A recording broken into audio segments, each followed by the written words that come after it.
Just say it's bad. Of course it's. I've said, look. Get rid of him. Here's some things I don't. There's no getting rid of anyone. You're it's a Democrat. You people. guys are all. It's like a fucking. We don't do anything. Yeah. The Democrats aren't in charge of fucking anything. I'm not in charge together. of. I don't know. No, let's go with the. We'll go with Democrat, the 77. You're a Jew. Everything. You run everything. I'm a gay Democratic Jew. Jesus Christ. God. Come it's on. all over. The monarchy is One more, reinstalled. I get a free sub. We know of new methods of attack. He ran for mayor too, by the way, Bernie Goetz. The Trojan horse. Yeah, it was like on a vegetarian. The fifth column. I'm not joking. And he has like his house is full of squirrels. Like, Yes, I mean, you mentioned that. Yeah, surprisingly, like live squirrels he's and not an insane taxidermied. person. Although some of them are probably not alive. At this Given point, the probably volume. not. But yeah, he was. He ran in like the '90s at some point. We should get. He's trying to make a comeback. We should get him my on the God. podcast. Actually, Bernie Goetz. we should go to his house and record an episode. Do you know that Leon? Without Make telling sure him. knock. Yeah. Make a big shooting through the door. Yeah, actually, you do the knocking. Yeah. You do the knocking. Bernie, hello. Yeah. You do the knocking. I'm just saying. Cheers. Cheers. Thanks. Cheers. Thanks for having me. Thank nice you to meet for coming. Thank you for coming, John. Yeah. Appreciate it. Oh. And you're doing some live shows with the other lads in Yes. DC, right? We have a DC live show. I'm doing a live show in Brooklyn. Oh, well, this is coming out in a couple weeks. But yeah, I'm doing a show tomorrow in Brooklyn and then Thursday in DC with the boys. Then we have Crooked Con, our big conference. You guys have a con? We have a con. Wow. We're not. We're You're not never supposed to admit it. That Yeah, but it's a con. Yeah, the whole thing's a con. Yeah, that's right. Well, yeah, that's beneath that. But the no, we're not saying. I don't think we ever finished the word as to whether it's a conference or a convention. Yeah.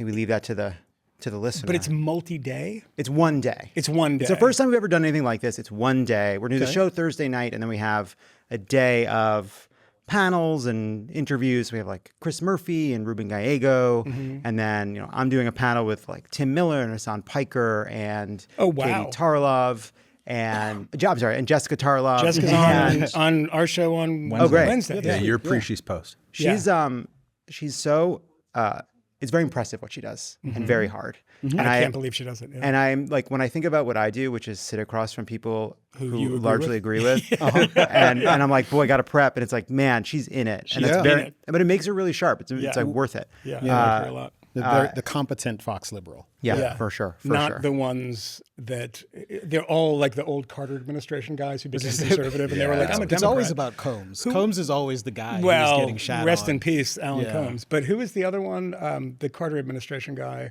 who was Not Cadell.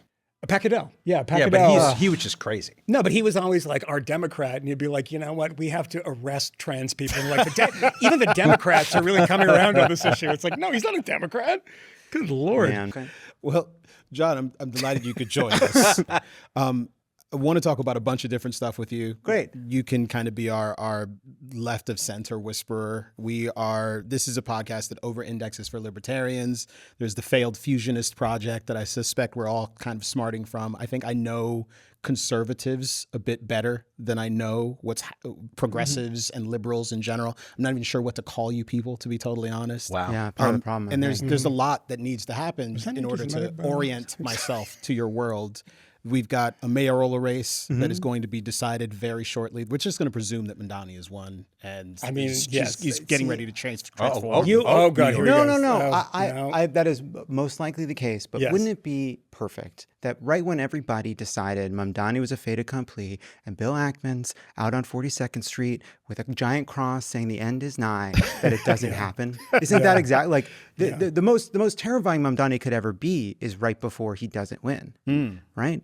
But we'll see, because it's after, and you all know, and I don't. Did you see the cover of the New York Post today that had a picture of your former boss, Barack Obama, saying that Barack Obama refused to endorse Mamdani after he called him and said, hey, this is the story itself says that Obama called him and said, hey, if you ever need me, I'm happy to give you advice. And they spun this somehow is that he didn't get an endorsement from Obama. I don't know if you saw this. I did not. I didn't see the spin on it. I heard about the call. Though I don't keep up with my Washington Post covers from Los Angeles. No, it's a New York Post. New York. I'm sorry, my New York Post covers from Los Angeles. I assume they've been pretty anti. Pretty day to day. They've turned on Sliwa at this point. They're so desperate. They're mad at Sliwa too for not getting out. But they put the cap on Mamdani. You've noticed that, right? The Lenin cap with the red star on it. It's like Sliwa has the red cap, and they put one on him. Did you see Sliwa talking about why Cuomo should get out, not him? He's right. He's so entertaining. I love that guy him. is so entertaining. I don't care. I would vote for him. If What do you think I'm doing tomorrow? Are you really? Absolutely. So you want socialism, Matt? I'm not voting for the guy who fucked up while governor, and I'm not voting for the socialist. That seems pretty obvious. But you have some insight into this. I mean, is Barack Obama maintaining his distance for any particular reason? Or is he at all? Yeah. Yeah, I don't know. I mean, you don't have to call him and say, wish you luck and I'll be here if you need anything. Without knowing anything behind the scenes about that whatsoever. Sure.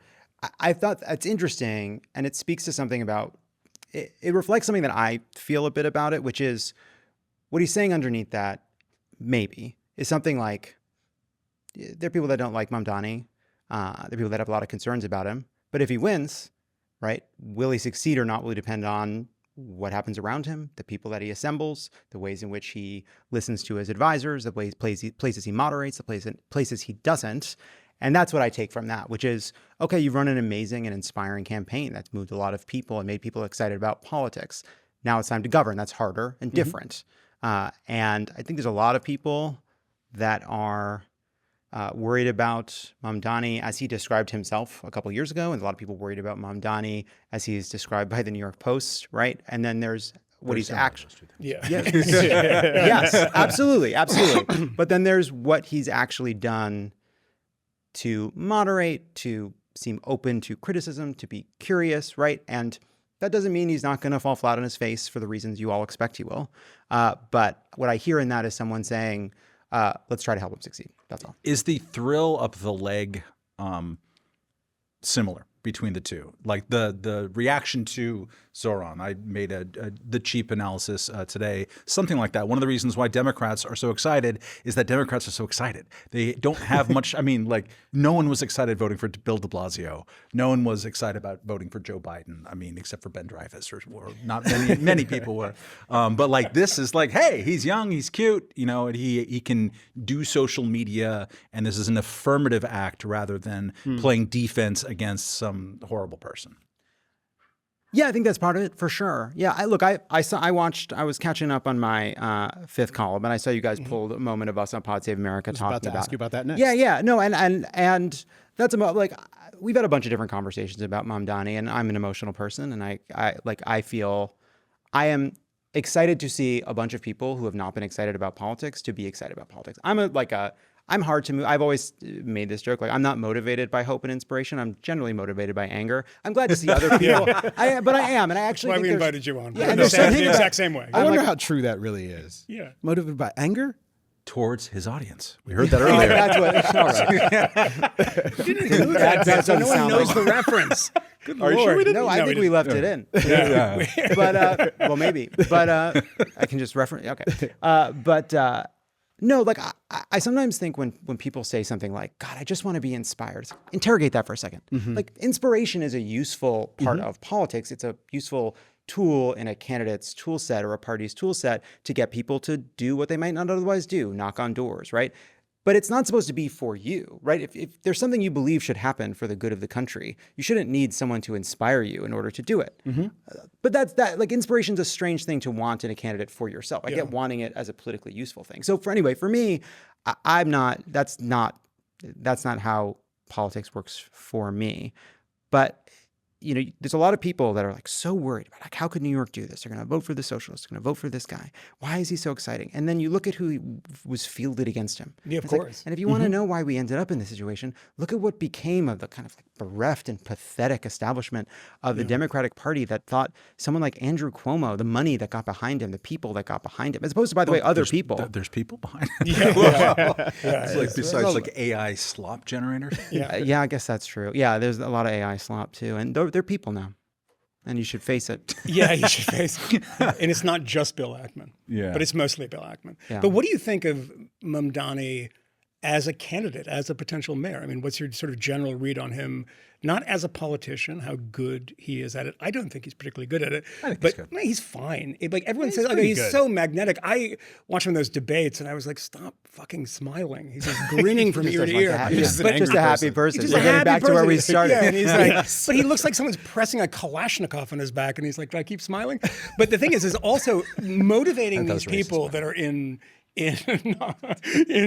Park Slope to have somebody who's kind of mirroring their politics, that inspires them because somebody thinks exactly like they do. They typically don't get that. Even de Blasio, who was an old Sandinista nut back in the 80s, didn't really play that when he was a candidate. Mamdani's playing that a lot more. I mean, but what do you think of him just as his policies are concerned? So just on what he is as a politician first, because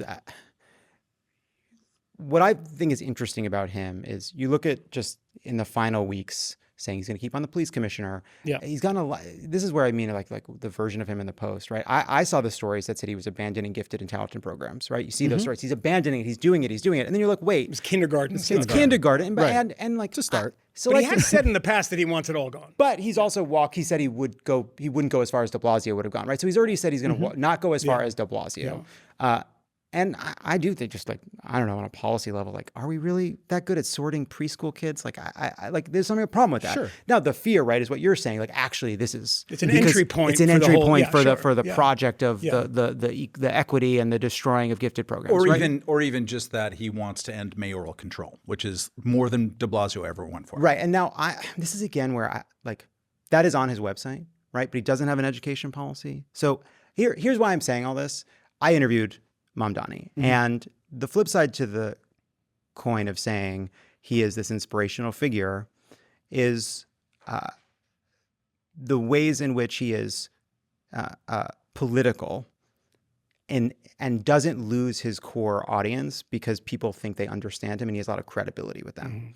And so he's able to keep on the police commissioner. He's able to walk back things like that. He's able to say, you know what? I think there's a lot of the arguments that abundance makes that make sense for how New York should run. In my conversation, if you listen to the conversation he had with Tim Miller and Cam at the Bulwark, I thought was a really good conversation. He is clearly thinking a lot about how to make government work better. What is going to determine whether or not Mamdani is a successful governor? Is it going to be 5 grocery stores that don't make a lot of sense that he even admits if it fails won't work? No. Is it, by the way, even whether or not we get free buses? No. But it will be how he runs the MTA and how he sees reforms of the MTA, how he implements a public safety program to put more bodies in the subways. It will be what he actually means by getting rid of mayoral control and whether or not he moderates that. If you listen to the conversations he's having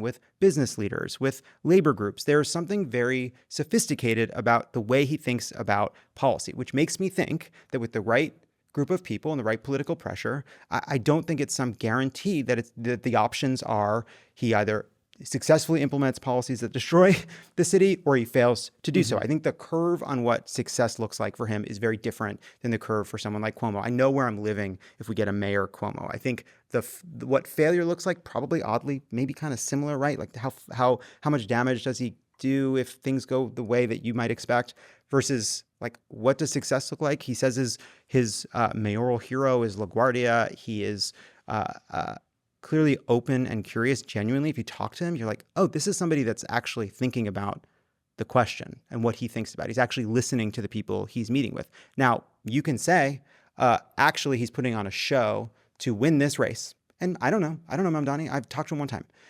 Or we're watching somebody evolve from a lefty who didn't have a lot of experience, who's only been in the assembly, who's quite young, learn on the fly very quickly because he's very smart what it takes to actually govern. Don't they learn, I think you change when you're running, not because of any exogenous factors. That happens when you're a president or when you're a mayor, is that the realities of governing are very difficult. It's why I don't really believe him now. If he changed while he was mayor and realized, oh, actually, it's not that easy to create a state-run grocery store or to put sort of rent controls on things, and all of a sudden we have an abundance of apartments that are much cheaper. That's not going to happen. And so when you change in that sense, I get it.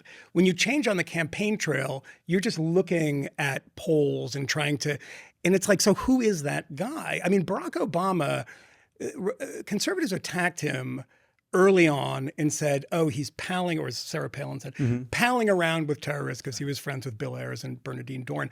I never took that seriously because he lived in Chicago. They were fixtures on the scene. I didn't think he was like, hey, guys, those weather bombings were pretty great. I never thought that about him. Did you know my middle name? Yeah. Hussein. It's, that kind of thing, I think, is different. I never got the sense that Obama was, the lunatic people on the right were saying, oh, he's a Marxist.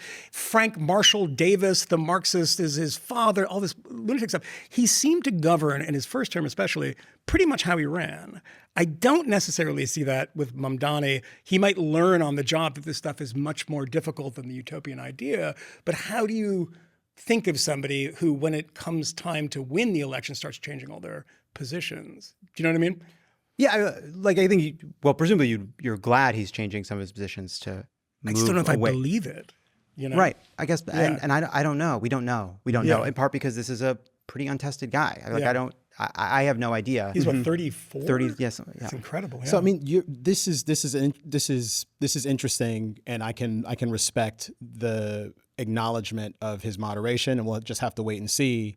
Clearly, voters though seem to want the things that he's promising. It's, a huge voters increase love free stuff. In the minimum wage. It's, rent control, which will definitely mean that New York City is affordable. But you are an experienced policy hand. You know where these policies end up. Like, rent control is not a path to prosperity for New York. We're actually going to need something like the Abundance Bros getting involved. Do you actually see clear evidence? Is he talking to Derek? Is he talking to Ezra? Are they actually able to make some inroads there? Because I hear a lot of people saying, like, Democrats need to be paying close attention to what Mamdani is doing, to the things he's promising, and perhaps the way that he's running. And this is a future path for the party. To the extent that's the future path for the party, is it grandiose promises that end up in reality being something closer to what Ezra Klein and Derek Thompson are talking about? Because what they talk about actually sounds pretty good to me. So, yeah. And if he was running that way, he wouldn't really get much in the way of concern from me. I'd certainly prefer to have the abundance guy. Even if your shoes were laced up by the IDF? So that's a separate matter. Hey. We'll come to that later. Hey, we don't acknowledge things said before about 2023. Yeah, that was 2023, wasn't it? 2024. 2024, yeah. Okay. That's a long time ago. Long time ago. Well, when you're 34, it kind of is a long time ago. That's a baby. He could be in a text chain with Republicans talking about it. It's so young. Yeah. These are kids we're talking about. These are children. I want to talk about text chains with Republicans. 50-year-old Nazis are children. So I feel like there's two things there. Yeah. By the way, I asked him I pushed him on this specifically. I was like, look, you can freeze the rent. That doesn't ultimately make New York more affordable. You have to build a lot of housing. Yeah. I genuinely think he gets that and he talks about that. Now, is his plan the right plan? I genuinely don't know what becomes of this. By the way, the answer that you guys played on the show was part of it was his avoiding taking position on these housing measures, right? Which I took to mean just this is somebody who is one of his great skills is being very political while seeming very authentic. And you're right, that's a bad quality in a person. But it's a good quality in a politician that has a kind of a set of goals and understands that in order to get there, it's going to require compromise, bringing people along, building coalitions. Now, the other side of that, I pushed him on this too, is when you refuse to denounce phrases, I can't remember now in the run of different phrases he hasn't denounced, but when you refuse to take a stand on whatever, from the river to the sea, I have a problem with that on the morals of the statement itself. But to me, it's like he's not running to be the mayor of Tel Aviv. He's running to be the mayor of New York City. Why does that matter? It matters because one of the hardest and most important roles a New York mayor plays is telling your side to shut the fuck up or to get in line because this train's moving and I need your help. And if you don't, I'm going to be fucking pissed, right? Like there's a hard-edged part of New York politics that's about keeping people at bay. And if you look at all the ways in which New York is screwed up, the most expensive mile of subway in the world, shit that's not happening. It's people being unable, both by constitution or by power, to say no to the people that need to say no to that they have to say no to. So that makes me really nervous about it, to be honest, but I just don't know. And so now to your other point about is this the future of the Democratic Party? We've got Mamdani running in New York. This is New York City. We have Abigail Spanberger running in Virginia. We have Mikey Sherrill running in New Jersey. I hope they all win.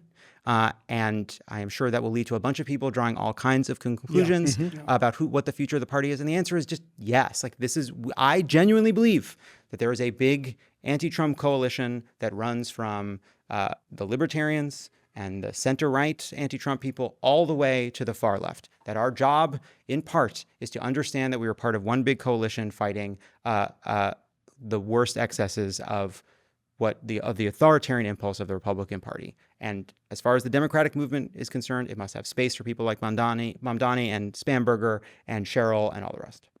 I work with people, and not at this podcast necessarily, who are pretty excited about the Abundance Bros. Because it contains some little bits of like market. Call them bros. They're just guys. You don't like the podcast bro thing. You said Obama bros. You're just guys. I don't know why people say this. How many lockers did I get to fucking be thrown into? I stuffed you in 3 separate lockers. Are you kidding me? I went to your high school as an adult and put you in a locker. Do you remember the whole thing? I don't get. Do you remember the Bernie bro discourse? It was insane. Yeah, it was like. Okay, so fine. I'm No more bros. 43 years old. I'm not a bro. I never was a bro. How many skirts? How many skirts do I have to wear before you stop calling me a fucking bro? I think that it's about One four more. more. Yeah, I'm right there. I'm right. I think there's a New York Magazine cover story or whatever. A lot of people are from the outside of the Democratic Party are like, oh, this is the battle for the future of the Democratic Party. It is Abundance Agenda here, which is a book. And it's not really many people who are actually governing is my critique from the outside of it. And it's the Mamdani, it's Bernie Sanders, it's AOC over here just going yes at rallies and people, and they can fill stadiums. There's no one I'm not aware of, Jared Polis isn't out there like filling Forest Hills. That's just not going to ever happen, sadly for me. I like Jared Polis. I like Jared Polis too. He's a terrible dresser. It's worst. Honestly, can I just Matt tell you Welch. something? Matt Welch. If I'm saying that, If you're saying holy that. shit. Yeah. I'm not wrong. I'm It's not wrong. fine. Yeah. It actually, like, I've talked to him about this because it's like, hey, listen. As a gay man. Harvey Milk died. Yeah. Harvey Milk died. Yeah. Harvey Milk died so Exactly. that you could be the governor. Correct. And you're wearing, are those Allbirds? What are we Yeah. doing here? Yes. What Yeah. are we doing here? Yeah. Do you think he's a plant? He's like Ralph Reed's plant? No, there's a great tradition of the schlubby gay, all right? And we welcome, and they're part of Pride too. That's one of the colors on the flag, I believe. We've added a lot, and one of the new colors I believe is for schlubby gays. Brownish kind of beige. Yeah. Well, this is the thing. But by the way, this is the debate within the Democratic Party. Keeping in mind the debate within the Republican Party in the past week is what do we do about the Nazis? Yeah, That's kind of an amazing. But it is a debate. And not even a debate so much. Like, I think the thing that I find most interesting about watching the fallout from the Tucker Fuentes interview is just how vociferous the resistance Republicans are. And I don't even know that I'd call them resistance. Like the establishment Republicans are responding to this forcefully. Well, keep in mind the shittiest response to this was from the head of the Heritage Well, this is true too. This is true too. Unbelievable, but shocking, genuinely shocking, and actually, I'm really glad. Sorry. No, I'm glad you said that. I'm curious. I want to ask a question to the table because I have my perspective on it, and it's characteristically nuanced and probably wrong, I suppose. Yeah, he said characteristically wrong. Yeah. No, look. Hey, come on. I watched the statement, and it's a bad statement. Yeah. But it's so bad that he did a second statement. Yeah. Right. Quickly. This guy is in front of the camera. While his organization was crumbling all around. But my thinking here is even in that statement, it's poorly it was poorly calibrated. It was poorly drafted. The setup didn't make any sense. I believe he opened by saying, look, you totally have a right to criticize Israel. Yeah. I want to be very clear about He's like, the Holocaust, 6 million seems high to me. That's not why we're here right now. He was like, those numbers, nobody really knows. But I think that was genuinely just, they're shitty at their job. He's not good at this, as opposed to kowtowing to Fuentes. It actually felt like a response. He's kowtowing to Tucker. Maybe so, but I'm just saying in either ideological case, backbone to a party. Yeah. Like MAGA does not have an ideological backbone. It is a cultish kind of thing. Sure. Yeah. Like you used to be, I'm Reagan on taxes, I'm this, that, and everything. You go to CPAC 15 years ago and the invocations of Reagan where you just, cashing it in every 2 minutes and people talking about putting him on Mount Rushmore. Now, when nobody really believes in anything but the people like Tucker, are you on the side of Tucker? What does Tucker? Tucker in the past couple of weeks has defended the drug program of the Taliban, by the way, the anti-gay policies of the communists in Venezuela. I mean, you keep going to this. What does but don't forget about the demonic possession, the Maybe Churchill's responsible. Wasn't there an interview about Churchill being... Churchill is the chief villain of the Second World War, not Mein Führer, who was maybe secondary, tertiary. But that is the thing. When Heritage used to be basically the organ for House Republicans. That's what it was after a while. But it believed in something, even if you didn't, you weren't on side with it. Sure. It doesn't believe in anything now beyond Donald Trump. And if Tucker is the man out there being the kind of bulwark, they're going to back Tucker. And there was a good reporting today or yesterday that they finally, because they have a huge paid advertising campaign with Tucker. Yeah, spent a lot of money on the show. And did they pull it? They pulled it only after Trump called Tucker wacky. Yeah, he said he's a whack job. Yeah. After he had criticized the bombing in Iran. Yeah. So it was it was calibrated towards Trump, not calibrated for the last 2+ at least being super generous years of batshittery of Tucker, which is now just absolutely giving voice to and not pushing back on. And this is the worst part about Kevin Roberts' statement by far, not pushing back on anti-Semitic people and actual Nazis. No, I mean, it's not one of these things where I couch it all in Zionism, right? I'm opposed to Zionism. Nick Fuentes is a straight up Nazi and a straight up anti-Semite. He says Jews when other people say Zionist. Give him credit for that, for being a straight up hater in that way. So it's not a difficult call. It's a very easy call. And I could actually, it's funny that I did Bill Maher's show on Friday with Marjorie Taylor Greene. And I suppose who we love now. Yeah, no, I mean you. She was like, I was like, what are you doing? She's like, I'm on the phone with Lovett. I was like, which one? Comedian. But the comic. But if you subscribe, I can tell you about our conversation that we had off give you any stock tips, which was very interesting. But no stock tips. No, I think that she's not getting any. I'm joking. I have no idea. Wow. But yeah, I mean, a lot of interest in our comments in chat. About your conversation, personal her boyfriend was there. Oh, okay. The one who screamed. The reporter, the journalist. I'm sorry. The fellow journalist. Yeah, I denounce everybody who went to Columbia Journalism School and whatever that is. So the two poles of that. When he's like, Mr. Zelensky, why are you a scumbag? And why do you wear a T-shirt? That was the guy, but he was the one who did that. I remember. Did he critique your wardrobe? No, he did not. But more on that later. Yeah. But no, to that point though, that these fights within the party. I mean, within the Democratic Party, you have a number of people. I don't know if we have that clip from MSNBC where what's her name, Emma Vigeland or whatever, was going at it with what's her name from the Washington Post, and it was all about you guys cannot win this way as progressive Democrats. And Emma Vigeland saying, no, this Mamdani, this is where we should go in the future. This is what people want. I think there's something small to that in the sense that the populist instinct. There's a reason that Marjorie Taylor Greene is going after Trump on the extension of Obamacare, those credits, that is basically the thing that's creating the shutdown. Why are you not doing this? Use the nuclear option, get rid of the filibuster, which nobody in her party wants. Nobody, I mean, John Thune has denounced it, all these people, Mitch McConnell. And the reason she's so independent is she realizes that she has a district that wants things like Obamacare. And that is an incredible position for a Republican to take. So, I mean, economic populism is popular. My concern about this, though, from a political standpoint, would be what happens when it fails? So when Donald Trump says we're going to tariff the shit out of everybody on earth and then all the factory jobs are going to come back. No, they're not. So what happens when they don't come back? When you're in that town in the Rust Belt that sees no new factories, and if a factory does come back, it's going to be completely automated. When you have people that say, we're going to give you a rent cap, and we've tried this a million times. Berkeley had rent control. Cambridge had rent control. None of it ever sticks for obvious basic economic reasons. So what happens when all these promises to a new generation of people who don't remember the failures of the past, when those don't work? do we get away from the populism at that point and back to a sort of realpolitik from this sort of 90s and the Clinton Gingrich world? What a big question. Take Obamacare, right? Obamacare is unpopular for a long time because it was phased in very slowly, in part because the Democratic Party has a kind of a fetish for a certain kind of technocrats for how government should function, and kind of gets very much in the weeds, very complicated. And they were gaming the numbers to make sure it didn't go over a certain price tag. Yes, of course. And there were all kinds of compromises to went into to how much it would cost and pushing these things back, all that. But then the Obamacare exchanges start.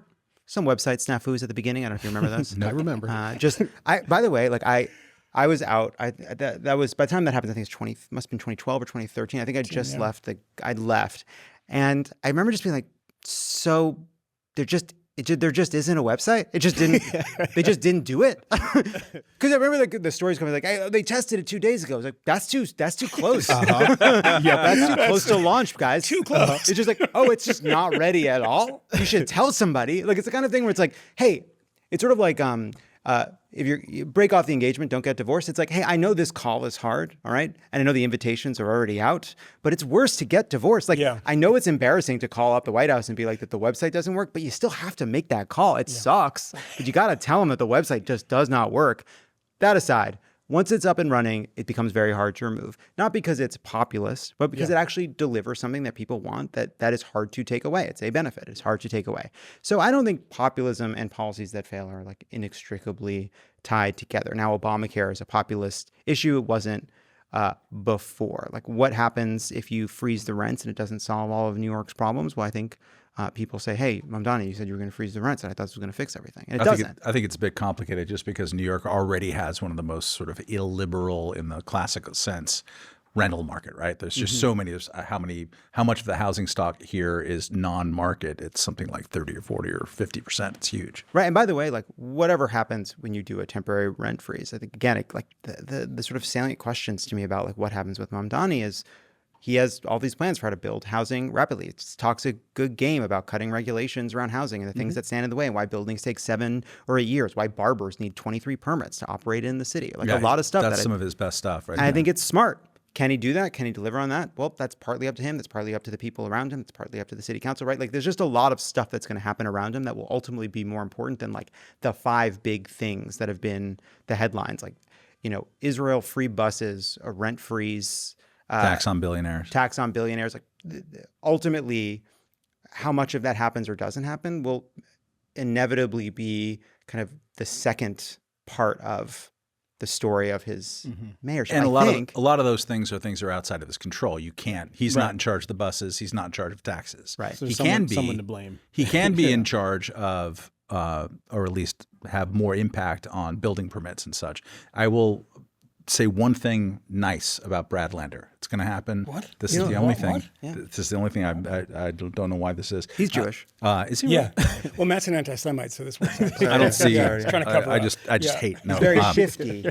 You were saying before we recorded that he's kind of shifty and he kind of always approaches things with kind of a greed in his eyes. That's what you were saying before we recorded. But I'm curious what you're going to say nice about. No, because I mean, it's the first time Matt's ever mentioned. We mentioned a lot where he doesn't do this. Every time. It's like, oh my god. He's like Lander. This. It's so crazy. What a crazy thing to sort of He used to be my city councilman. He's terrible. I hate him. But inshallah, he will succeed. And he was like running third, I think, in the mayoral race, maybe even second, but I forget, in the primary before he dropped out and supported Mamdani.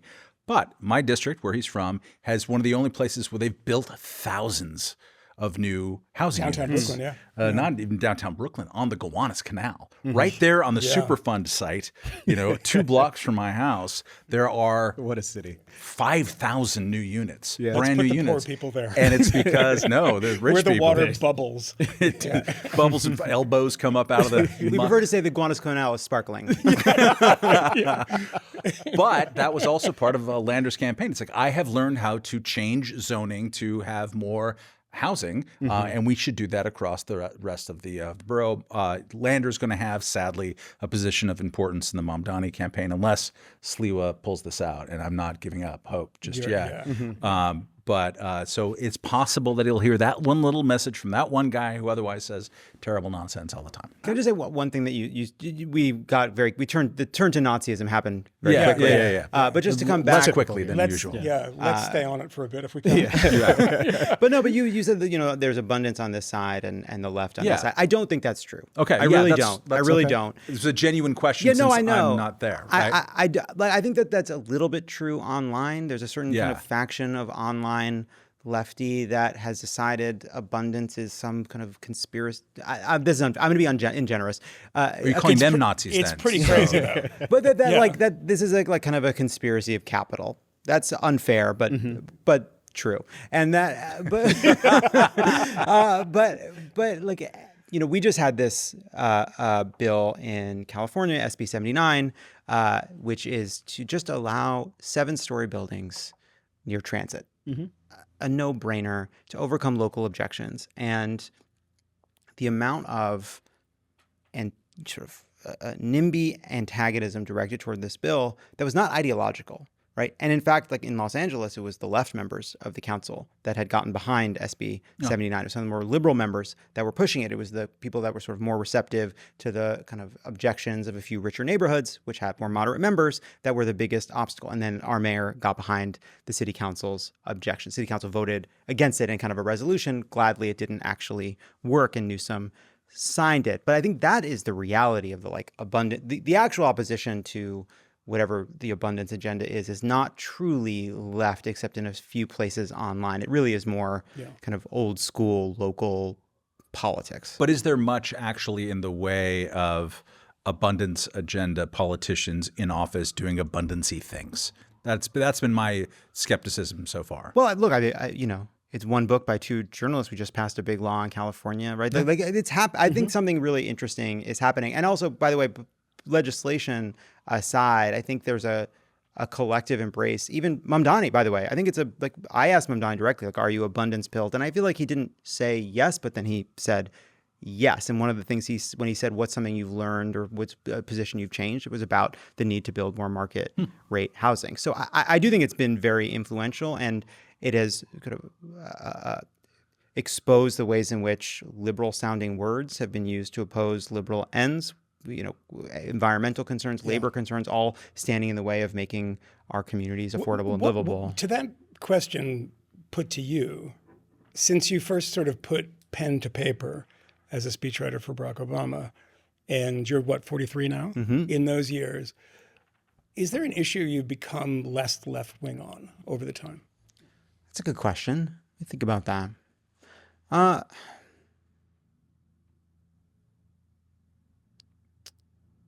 What is the answer? I'm sure the answer is the Jews for sure. You're anti-gay marriage now? I'm anti-gay marriage. I don't know that it happened when I was a speechwriter. I feel like I made a mistake just sort of rhetorically in my mind that connected. I allowed myself to, I think, be a little bit brought into this idea that border policies and immigration policies were inextricably linked, when actually you can imagine a policy where you have a very strict border regime, humane but strict and controlled, that allows for a much more generous immigration policy, and that's not really more left. No, or more that right. was Bernie Sanders' position for years. That was Bernie Sanders' position, and I wonder, because it's. But it was Obama's position until 2013-ish.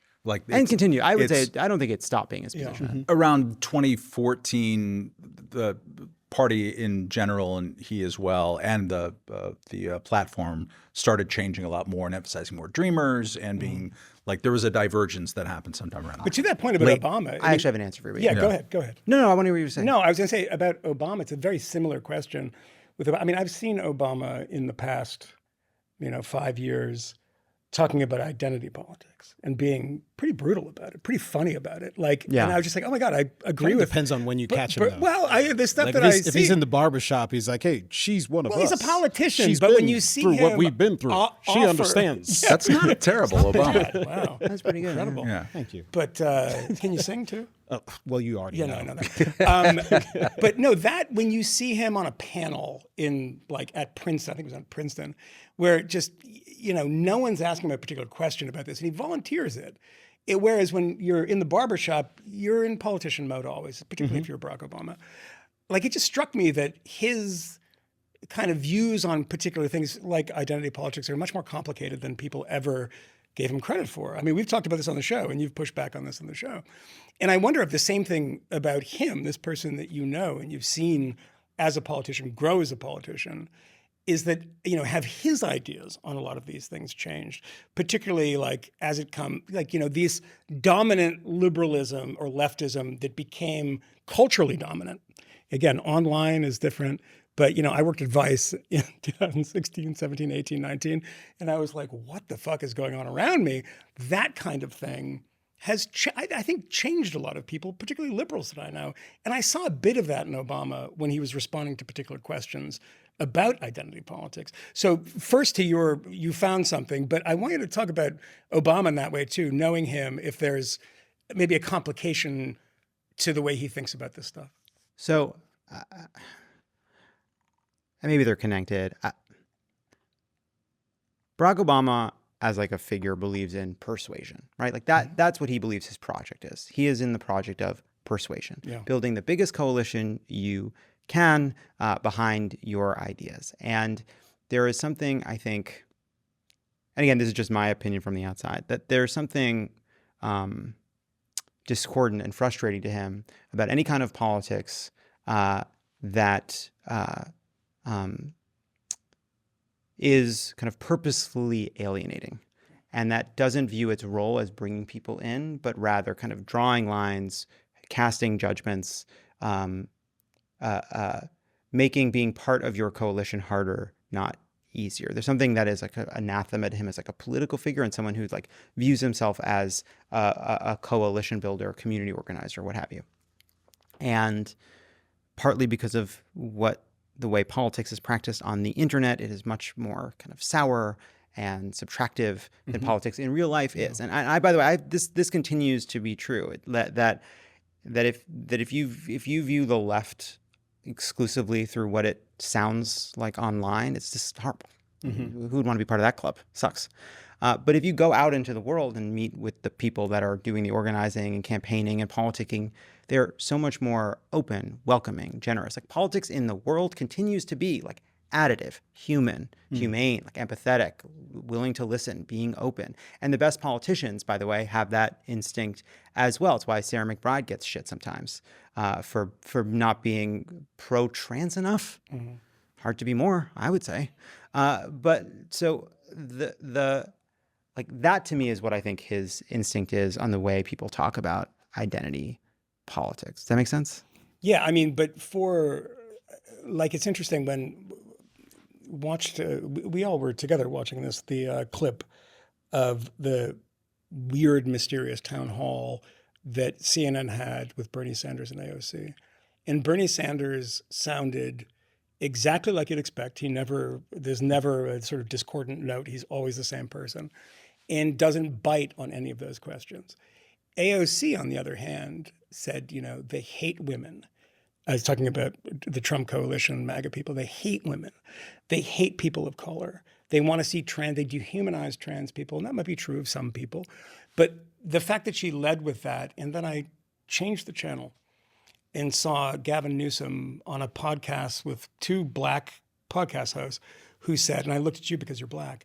Just want to make sure that you understood that. Yeah. That's, no, that's how we times, talk. It's fine. But he said, to be anti-woke is to be anti-black. Do you remember this? I sent this to you.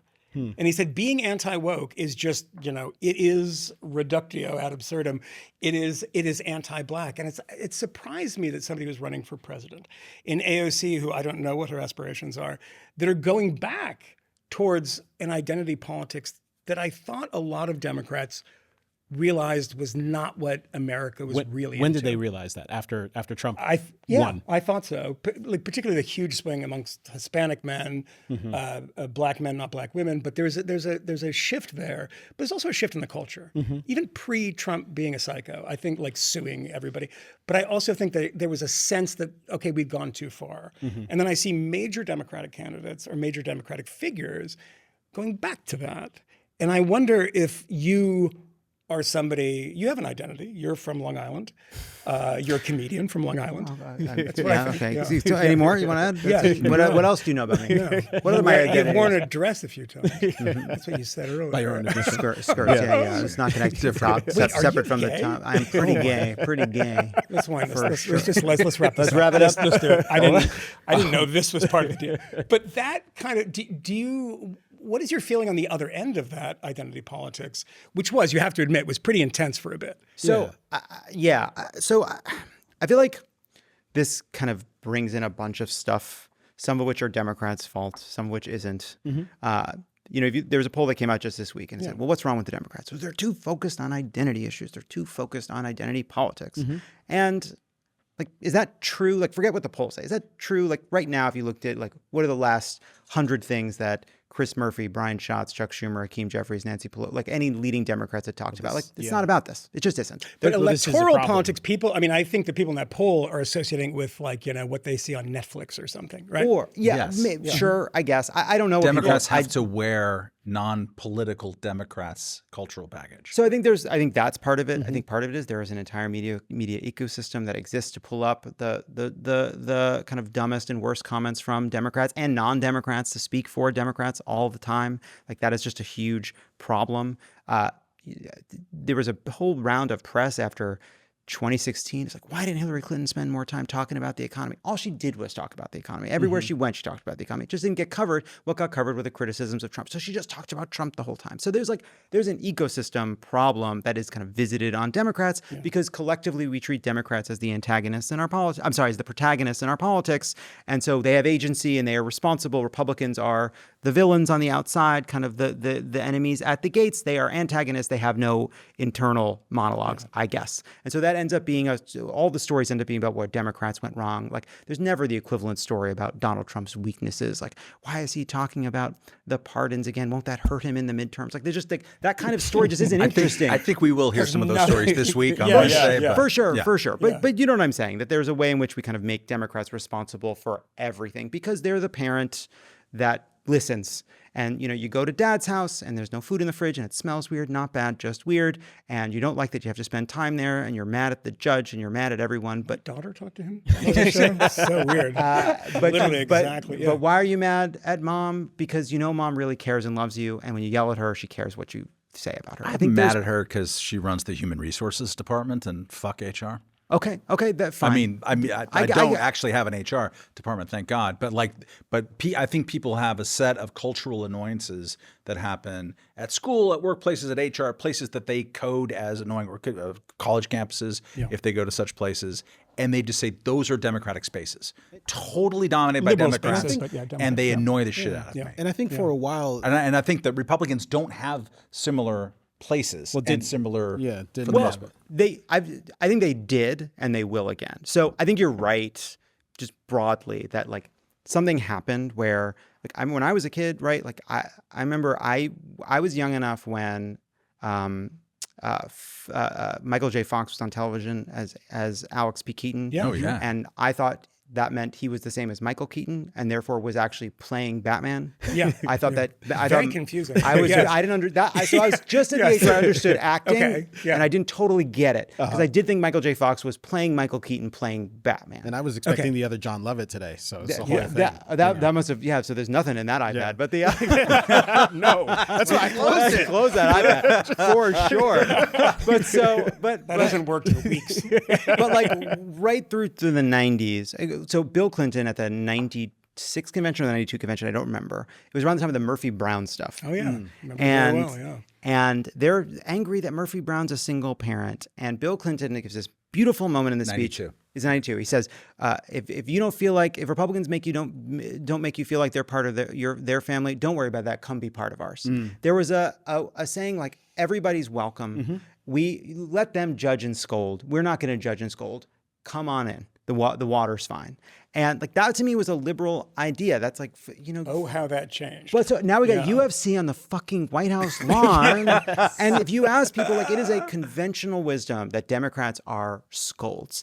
And that sucks. Yeah, that fucking sucks. Maybe. Is it just a conventional wisdom? Because you said it isn't. And sorry, let me be clear. And it is justified, not fully, not fairly, not all the time. And by the way, not a lot of times it is not the politicians, right? It is not. It isn't. It's the culture itself. It's the culture, and it's right. Democrats pay a price for that as politicians for what they have nothing to do with. It's a cultural problem. But like, I do think collectively, everybody on the left needs to deal with that, because I do like it's a Mark Maron work of a politician to go out and say that's not us. Of I course. know that you think that's us, but this is not us. We are much more welcoming. I think that Bill Clinton line in '92, and I think Bill Clinton was one of the best politicians of his generation, of my lifetime, was absolutely brilliant. And now, I mean, there's also a point, in opposition to Pat Buchanan. I prefer his later stuff. I liked him when he was in Hamburg. This is the Pat Buchanan in '92, which is Pitchfork Pat stuff. It's a great bit of opposition, but you have that on the right now. But the right is right now being taken over by Buchananites, particularly online. Buchananites, but who are not cultural sculpts.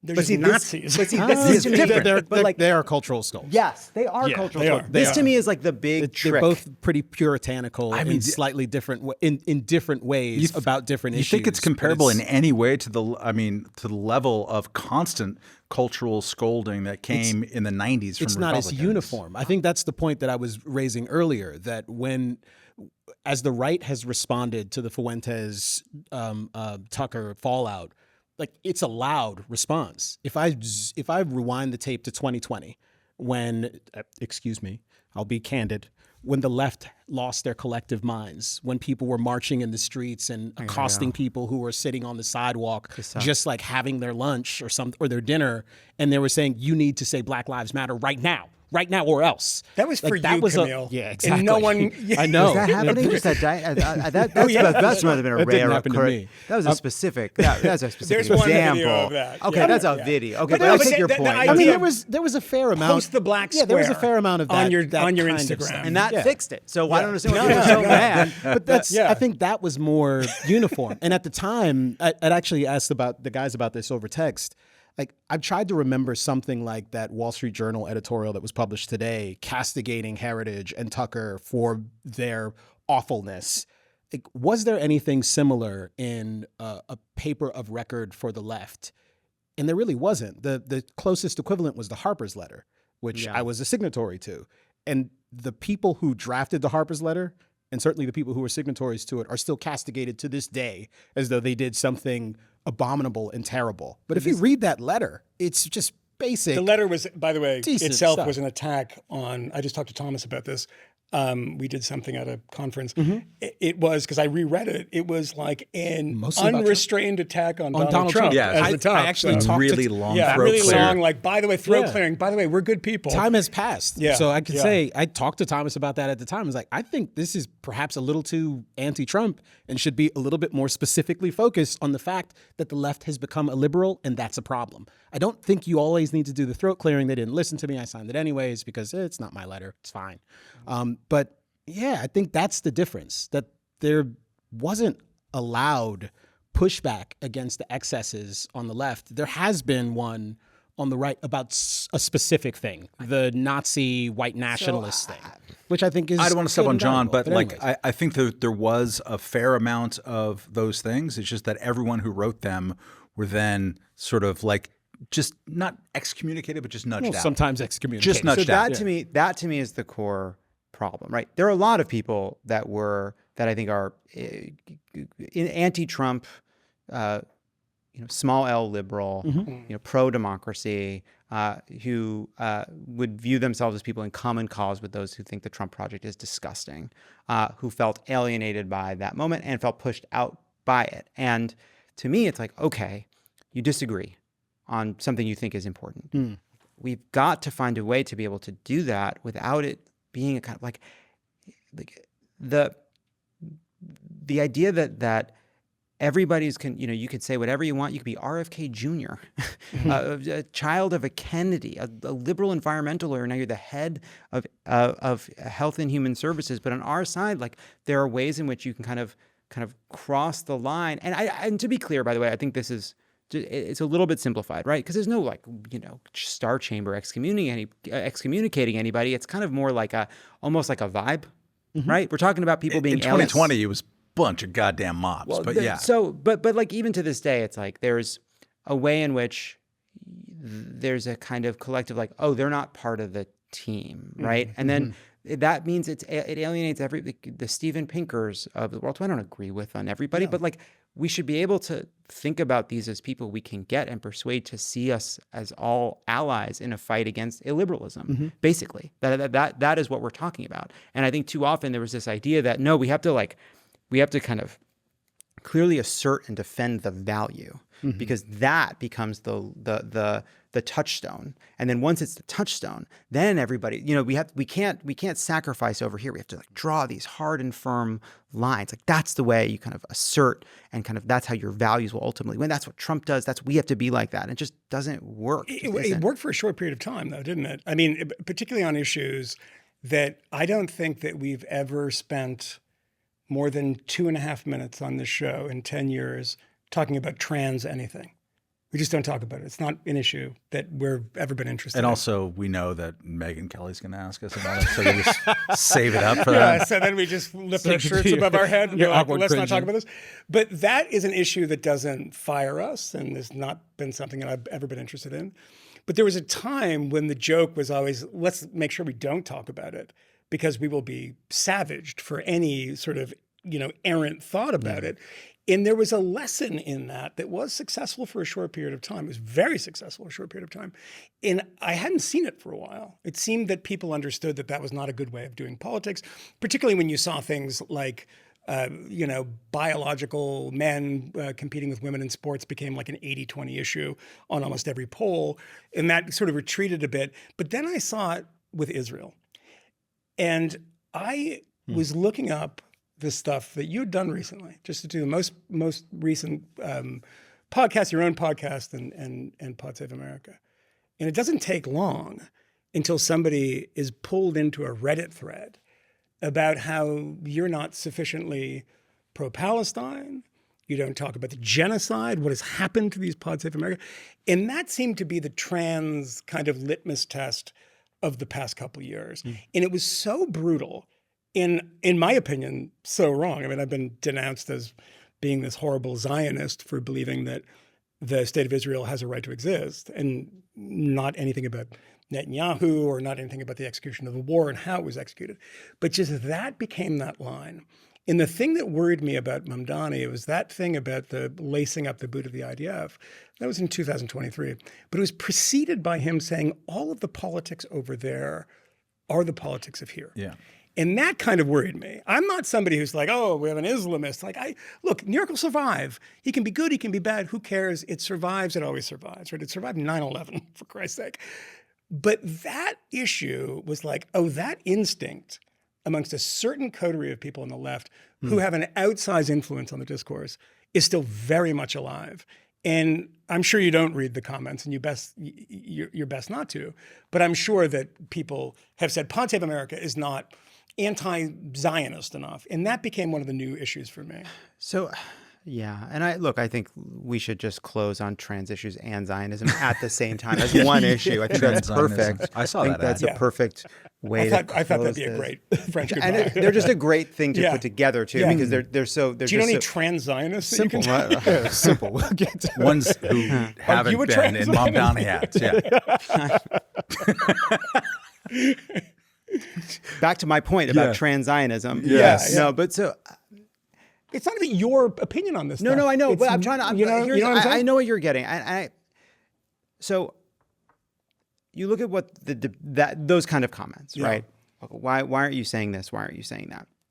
And I try to be real. Like, one way of sort of push back against the way Twitter melts people's brains is I've been increasingly trying to I write stupid long things, Bill Ackman length things on social media sometimes. But part of it is because this is my earnest feeling about all of it, stepping all the way back, is I am surprised watching how Trump operates. I didn't understand, based on reading about fascism in history, how much fascism as a governing ideology reflects the flaws of the people who implement it so clearly, right? That it's about dominance and control, a lack of curiosity, a fear of the other, a kind of an instinct towards not apologizing, a kind of egotism and narcissism. And that there's something about that as how we act as individuals that is manifest in the way Trump operates this political project and encourages those qualities in everybody from Kristi Noem to J.D. Vance and all the people around him. That there's a real parallel between personality flaws and fascism as a governing body.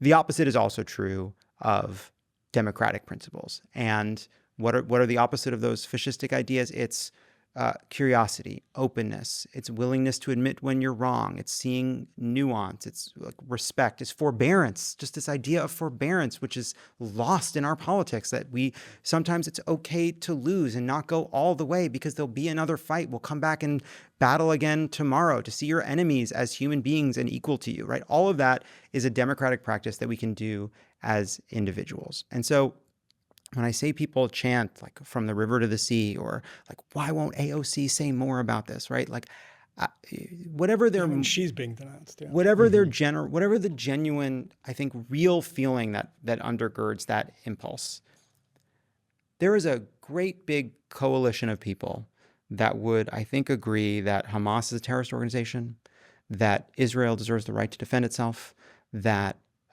there's a great deal of anti-Semitism in the world, that there are people who exploit anti-Semitism in the world, that Israel could demand the hostages back and have every right to try to dismantle Hamas, but that the way it's conducted this war is atrocious and goes too far, right? Like, I just think there's a coalition of people, a big group of people that would agree with that. And instead, you are attacked for being willing to sort of suggest that this is complicated, that you should be open to not being sure or to being strident, and you're kind of hammered to not say the exact thing that we think that you should say in this moment, even if they feel that in a heartfelt way. And like, my response to all of that is to say, I think it's worth just laying all this out in this manner. And by the way, like, the same thing, you know, I'm a gay person, and I've watched the Democratic Party change on gay rights, pulled by the people, right? Democratic leaders did not push America forward. Except for Joe Biden.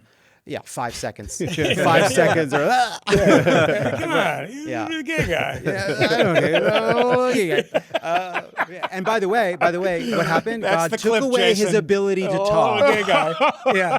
Joe Biden came out for gay marriage, and then he was. Wow. That was it. Yeah. That was the moment. The Lord took his tongue. But it took time, and it took people knowing became gay Tucker people. Carlson's show. It took people. The name of the episode, by the way, is The Lord Took His Tongue. I was asleep in my bed. Demon scratches all over my body. Don't lose the Don't thread. lose You the got thread. it. Trying to Just think got of it. how I'm going to be absolutely fucked for being on this show. Yeah. And I don't care. This Yeah, is whatever. great. This is great. Yeah. But so You're winning me over. This is fine. To what is that- another that- question? I don't know. To what? Trans To what? We're going on To a date what? tonight. I don't know. But so Married. no, I'm engaged. I'm engaged Oh. for a second time. But this one's going to take. Hey. The second time? This is my second It's not the same engagement. as the first one? Second engagement, new Oh, person. okay, we got to talk about that. And but off sure. air. Off and air. and I will tell you, yeah. Yeah, So this one's gonna stick, guys. Yeah. But there was so much time and effort into persuading people to know gay people, to see them, not just to be tolerated, but to appreciate how great and wonderful they are. And I have a lot of trans people in my life. I will tell you, 50% of my fiancés have been trans. Yeah. And That's- the most recent one, Yeah. the one I'm going to keep, the one I really love. And I see all this political rhetoric around trans people. It's like, you don't really know them. You don't know any trans people in your life. You have not spent time with any trans people. There have been a few big figures on television that have become famous, but I think in the hopes of replicating the process on gay marriage and acceptance in the military, we jump right to getting the politicians on board. But we really did miss this step of getting people to understand why trans people are not just worthy of toleration and equality, but to be appreciated for like the beautiful things they add to our society. And in the absence of that, you end up in this kind of like fatuous kind of passion on the part of activists, commitment on the part of politicians, but no real deep empathy on the part of the country, and that ends up feeling quite brittle. And I think a lot of that is what we're experiencing. And so what is my reaction to all of that? It's to try to think about how to have those hard conversations and bring people along. But that feels uncomfortable because it sounds like giving. It sounds like entertaining the objections. It sounds like meeting people halfway. And because nobody trusts a Democrat to believe in anything, when they see Democrats do that, they think, oh, they're going to capitulate because I don't know what they stand for. They don't have any values. They don't believe in anything. And so we end up in this cycle, which is nobody knows what Democrats stand for. They're constantly afraid they're going to cave. And so they have to take the hard edge position to get the base on board, because the only way they can prove that they're dedicated to the base is by taking their exact positions, because they have no credibility otherwise. And that's a kind of doom loop in our politics that has led to moments in which Democrats are seen as beholden to identity politics while desperately trying to talk about Obamacare. Does that make sense? So you're a self-hating Jew. Listen, right? I'll tell you something. Is that what we got? I'll tell you something. Yeah. I hate myself. Yeah. I hate myself. But it's not the Judaism. It's not the Judaism. Yeah. Amen. There's a connected follow-up, and I was not supposed to ask you this question, but it's kind of now apropos, because you talked about the sort of acceptance and seeing people first. I think the thing that I will always actually, give props to Joe Biden. He did say the thing in 2013, whenever it was, when he did the trial balloon for gay marriage, but also Gavin Newsom more credibly, because he said, "I'm as mayor of San Francisco, we're going to have gay marriage on the steps of the courthouse here." Well, can we also give credit to the hideous Zionist that funds all the Zionist causes, Paul Singer, here in New York City? Oh, that's right. Paul Singer, whose son is gay, was one of the people who gave a lot of money to fund pro-gay marriage causes. So For all of you Finkelsteins out there, just so you know, no, it's not, you don't have anything to do with this. Is me saying this. You don't have to shake your head. I just want it on record. Yeah, you want it on record. I know, but about I don't know Paul what Singer, but like the Paul Singer, the Zionism thing, you don't have to. I'll just lean out. Yeah, I'll just lean out. Get out of the shot. The Newsom thing introduced people like my parents into like, oh, they just wanted, the sweet old like grandmother ladies wanted to get married. That's very sweet. It just changed everything. Like proximity to people. Oh, Television changed my mom. Television changed Honestly, this totally too. serious. You performed the first gay marriage in the White House. I know you've been asked this 1,000 times, and I shouldn't ask it, but like it's. But ask the question: are they still together? I mean, obviously they were both arrested at the insurrection, but no, they are still together. They are still together. They are still together.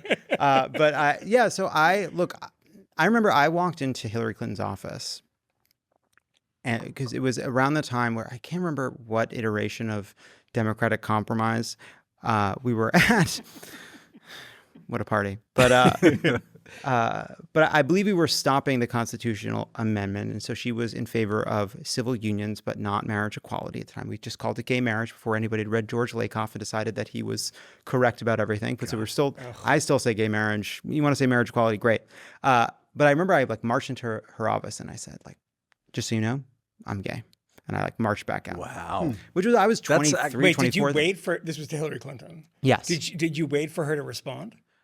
She did respond, and she was like, "No shit." She said, "Yes, yes." She did. She said, "Oh, Jonathan, like, oh, I knew months ago." Yeah. She said, "I knew months ago." Yeah. So I got that. When you didn't respond when she hit on you. Go on. That's right. That's right. But I'm mincing around the office. You hear my voice. But a lot of mincing at the time. It was. I remember watching as Democrats would say, "I am for civil unions," and it was an applause line. Yeah. It was an applause line. It was, these people are coming after gay rights all over the place. They're trying to enshrine discrimination in our constitutions, but we believe in civil unions. Applause. And then by the time you get to like 2006 or 2007, it's now, and I'm for civil unions. Kind of, you watched as the country was changing. And also as liberal activists and gay activists were like, wait a second. I don't think we're demanding enough from these people. I don't think it's fair that we're kind of accepting half a loaf of civil unions while these people all go around saying marriage is actually between a man and a woman and it's a sacred bond and that's biblical. But they can have their fucking documents. They can fill out their passport documents together, whatever it is. And I remember watching that change. And at the time, my friends asked me, like, this was in 2011 or 10, and they said, would you perform our wedding just to perform it? Because I'm fucking charming. And so I said I would do it. But they were going to get married in West Virginia where it remained illegal. So they were going to have to do a legal ceremony in D.C. Yeah. There are gay people there. I don't know if you know. There are. No, I've been. They're there. I've been walking in the park with the hanky in my back pocket. Nothing. Nothing. It's more about me, I guess, than it is about West Virginia. But yeah. But so I decided, you know what, I'm going to become legally sanctioned or whatever to become an officiant in DC. I got the approval from I became a fake priest, real priest. I want that American, real priest. And I realized, you know what, I can sign people up for tours. And so I signed them up for a White House tour. Wow. And I walked them into the Rose Garden and I performed the ceremony. And then we went and signed the document, which is filed, and I believe a public record in DC that says 1600 Pennsylvania Avenue as the location of the wedding, legally performed by me. In 2011, right? I think so, yeah. 2011. Yeah, 2011. And that was it. It was in the Rose Garden, which no longer exists. May its memory be a blessing. Did Hillary find out and fire you? Well, by now I'm working for Obama. This was in the White House. Right. This is when President Obama was. This is before even. John, you're gay? He's totally baffled by it. Look what I said. Is that it's fine? Yeah. It's fine. It's good. It's good. Yeah. It's good. Switching around, but terrible. But yeah, so I it was before Joe Biden had said it, before Democrats were in favor of it. But I said, you know what, I'm going to do this little moment. I'm going to walk my two friends in, and I'm going to perform a gay marriage. Yeah. That's right up there with Willie Nelson smoking the joint. Yeah, on the Carter administration. Yeah, but I was on the roof. On the roof, I believe. Yeah. But and Hunter Biden doing coke. One final question for you: what is your relationship with Barack now? You guys talk? I mean, he's the sort of man in his castle in Martha's Vineyard, I guess. But do you have a good relationship with him now? We once in a while we get to interview him for the show, and that's it. Once in a while we'll see him at an event. That's my that connection. Doesn't sound warm. Really? Doesn't sound warm. But I have nothing but. I know you have nothing to say, but you don't have a text relationship or an email relationship? That's not us. Really? No. Michelle? We're just in the channel with Goldberg. Just it's me, Goldberg, Michelle, a couple other people. But every once in a while we talk to like his team and so forth to like kind team? of. Well, you guys are friends. You were part of the whole thing. No new friends was the thing. Remember? No new friends. Yeah. Right, yeah. fine. No, but like I when you saw him speak? He spoke at for Spamberger, I think, this week, and it's like, God damn it, he's still so fucking good at this. He's so good at this. Kmele hates him, but that's Kmele hates him. It's not true. I hate all politicians, almost equivalently. But you can also acknowledge that he's exceptionally. I have take many objection times. to the Yeah. Mamdani thing of people saying, "Oh, he's such a talent." Like, no, I think he's Obama pretty was a good. talented politician. I think Obama is He's better. fine, Yeah. but Obama was. We'll get shit and we'll get emails from this, but it's not about his policies. Some I agree with, some I don't agree with. But he is just he was an exceptional politician. Sure. Above and beyond. Mamdani is pretty fucking good too, though. I mean, and the media savvy is real. Like some of it is over the top, like the eating food with your hands thing. Like, stop it. You've never done that before. But whatever. Food trucks was a hell of a video. It was a Yeah. great video. No, he's had a lot of good videos. Look, I'm optimistic. I want to believe that he will moderate and he will govern well. And my suspicion is that his constituency, the people who will elect him, not the national narrative about the crazy socialists, blah, blah, blah, they want him to succeed, and they will be looking for ways to justify the decision that they've made. So even if he never delivers on rent control or any of that other stuff, if he can moderate and he can pursue some good, practical, pragmatic policies, it's possible he turns this into a win. I think what really matters, the big question for me is like what Democrats do nationally and what lessons they take away from this election. And if they are deluded. That's what Republicans have to understand. I'm actually quite serious about this. Well, both parties apparently and do. Mamdani does too. Yeah. When you have that old video that says local politics are a reflection of Middle Eastern politics, in saying because there is a small training program that happened after 9/11 between the NYPD and he says the IDF, the Israeli police, et cetera. Yeah, this is a bad look. Every time somebody roughs you up in Queens, in the Bronx, It's the Israelis? He was on such a nice note. And I know. Drag us all No. the fucking I'm trying to defend Baghdad. your people because you won't. Wow. You don't sell out shows in Brooklyn We had a by nice defending your moment. We had a people. nice moment. He was thinking about being sweet. optimistic. And we were like, yeah, but he's fucking. We started on his self-hatred, didn't we? I know. And let me finish my nice moment briefly. No, I I'm trying to ruin didn't it. finish. I appreciate how level-headed you are. Oh, wow. I hope your party moves in this general direction. And look, you guys just need to be more vocal in your condemnation of the most ridiculous people in our politics. You mean the ones that have Nazi tattoos? Well, the ones that happen to be Democrats. What? Like, because you guys go. You guys fucking go. I know you gotta go. Who among us has got a Nazi tattoo Hasn't had a in token Croatia on their fucking. By the way, That's a can problem. I just tell you something? Of course it's a problem. Yeah. no, I disagree. I think it's great. By the way, what's Graham, what's you so made a funny- mistake. Yeah, for sure. I remember the Can show. I just tell you though? Yeah, can I just tell you? Yeah. There's a lot of people out there using Totenkampf like they used it till a week and a half ago. Yeah. I've known it for a long Michael, time. I agree. You're a Yes, freak. yes. But most He's- people yeah, online yeah. are pretending. If you go look, okay, keep it down. Keep it down. Keep it down. Who among us in Croatia? It's happening in Croatia. Why is it on the I wall? said this before. When you get a tattoo in Croatia, 50% it's going to be a Nazi tattoo. absolutely. If you don't request something. It's a numbers some game. ustache. Numbers game. It's a numbers The numbers game. are high, but go ahead. No, I'm done. No, I'm done. I think, look, it's yet another, look, people. Run a person who doesn't have a fucking Nazi tattoo He's in their got to chest. go. He's got to go. Come on, it's not hard. Is he in charge? It's actually harder Oh, than he's honestly, an oyster fisherman. I don't know how but hard it he's is, got a Nazi but tattoo. Democrats make it harder than it looks. But It's so hard. Oh my God. It's so. What's so funny about this is the Reddit comments. You can have an honest conversation about. Yeah, You can sure. talk, Yeah. but then it's like, now let's move on. Now, before obviously we've talked about the Reddit comments. Now, obviously you're going to ask about the Nazi tattoo. Yeah. and It's here, not like you here got it. too, Yeah. here too, we must be. And Yeah. Just say it's bad. Of course, it's. I've said, look. Get rid of him.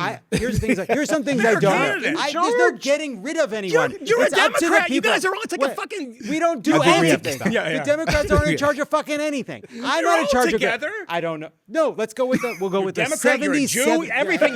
You run everything. I'm a gay Democratic Jew. Jesus my Christ. God. Come it's on. all over. The monarchy is One more, I reinstalled. get a free sub. Okay. Is this over? I gotta go. You have to go. You have to But go. this has been so Thank you much for fun. coming. Thank you, John. Maybe Come he back. really didn't know it was a Nazi tattoo. He, Yeah. he It's took it off at a entirely Jewish possible. wedding. That's crazy. Yeah. If I had a Nazi tattoo, Yeah. I don't shake my shirt off at a But he Jewish was drunk wedding. and he was like, hey.